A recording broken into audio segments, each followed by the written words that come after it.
താങ്കൾ അഭിനയിക്കുകയും പാടുകയും ചെയ്ത പടമാണ് നഗക്ഷതങ്ങൾ. അതിൻ്റെ ഭാരതപ്പുഴ, ഞാനിപ്പോൾ ഭാരതപ്പുഴയെക്കുറിച്ച് ഓർത്തപ്പോഴാണ്. അന്നത്തെ ഭാരതപ്പുഴ മനോഹരം.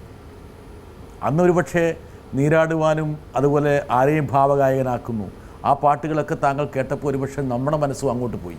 തീർച്ചയായും ഭാരതപ്പുഴ, എനിക്ക് എൻ്റെ മനസ്സിലെ ഭാരതപ്പുഴ ഉണ്ടായത് മുറപ്പെണ്ണ് കരയൊന്നു പിടിച്ചിരിക്കുന്നു.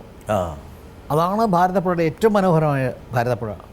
കണ്ണീര് മുലിപ്പിച്ച് അത് ആ ഒരു ഭയങ്കര രസം, എന്തൊരു മനോഹരമാണ്. പിന്നെ മദ്രാസിലേക്ക് പോകുമ്പോൾ പാലക്കാട് ഒറ്റപ്പാലം എത്തുമ്പോൾ എന്നാകുമ്പോൾ ഭാരതപ്പുഴ നമുക്ക് കാണാം. അതെ. അപ്പോൾ രാത്രിയാണ്, നിലാവുണ്ടാവും, നല്ല നിലാവായിരിക്കും. ഇങ്ങനെ വെള്ള മണലാണ്, വെള്ള മണൽ, ഇങ്ങനെ വെള്ളം ഇങ്ങനെ പഞ്ചസാര മണൽ വെള്ളം ഇങ്ങനെ മിന്നണാണ്, നിലാവ് ഇങ്ങനെ കാണാം. അതൊക്കെ ഇങ്ങനെ മനസ്സിൽ കിടപ്പുണ്ട്. അപ്പോൾ മദ്രാസിലേക്ക് പോകണമെന്നൊന്നുമില്ല, മദ്രാസിലേക്ക് പോവുക, ഇവിടെ ഇറങ്ങണം, ഒറ്റപ്പാലത്ത് ഇവിടെ ഇറങ്ങി കിടക്കണം.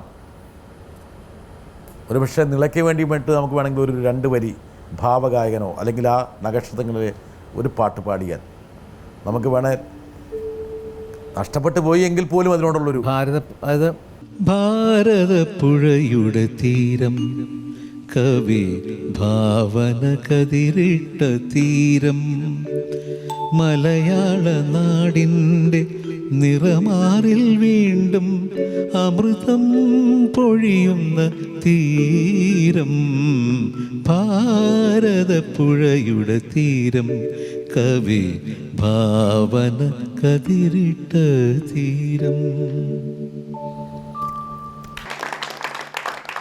ഗിരീഷ് പത്തഞ്ചേരിയുടെ വരികളാണ്.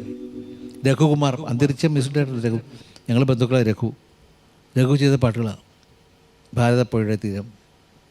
നക്ഷത്രങ്ങളിലെ അഭിനയവും നക്ഷത്രങ്ങളുടെ പാട്ടുകളും ഒരുപക്ഷെ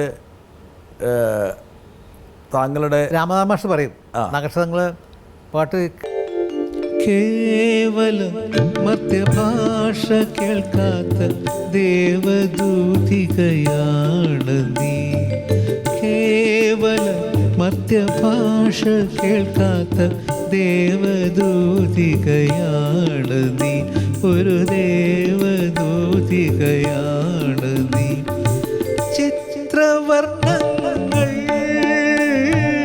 നൃത്തമാടും നിൻ ഉൾപ്രപഞ്ചത്തിൻ സീമയിൽ, ഞങ്ങൾ കേൾക്കാത്ത പാട്ടിലെ സ്വരവർണ്ണ രാജികളില്ലയോ, ഇല്ലയോ, ഇല്ലയോ. കേവല മധ്യഭാഷ കേൾക്കാത്ത ദേവദൂതികയാണു നീ, ഒരു ദേവദൂതികയാണു നീ. അതിൽ രാമമാഷ് ഇപ്പം പറയുന്നത്, നീ അതിൽ പാടിക്കുന്ന ആ പാട്ടൊക്കെ ഇഷ്ടപ്പെട്ട ചില ശ്ലോകങ്ങളുണ്ട്. വ്രീളാഭരിതയായി വീണ്ടും ഒരു പുലർവേള കൺചിമ്മിയുണർന്നു, പൂവും പ്രസാദവും നീട്ടിയ കൈകളിൽ വീണ്ടും വിഷാദം വിതുമ്പി, വീണ്ടും വിഷാദം വിതുമ്പി.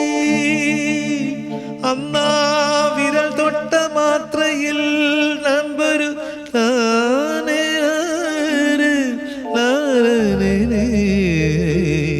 വീണ്ടും വിഷാദം വിതുമ്പി. ഇതിൻ്റെ ഭാഷ എപ്പോഴും പറയും എത്ര മനോഹരാന്ന് പറയും. വ്രീളാഭരിതയായി വീണ്ടും ഒരു പുലർവേള കൺചിമ്മിയുണർന്നു. പ്രഭാതം അങ്ങനെ കാണാൻ അതൊരു മനോഹരം.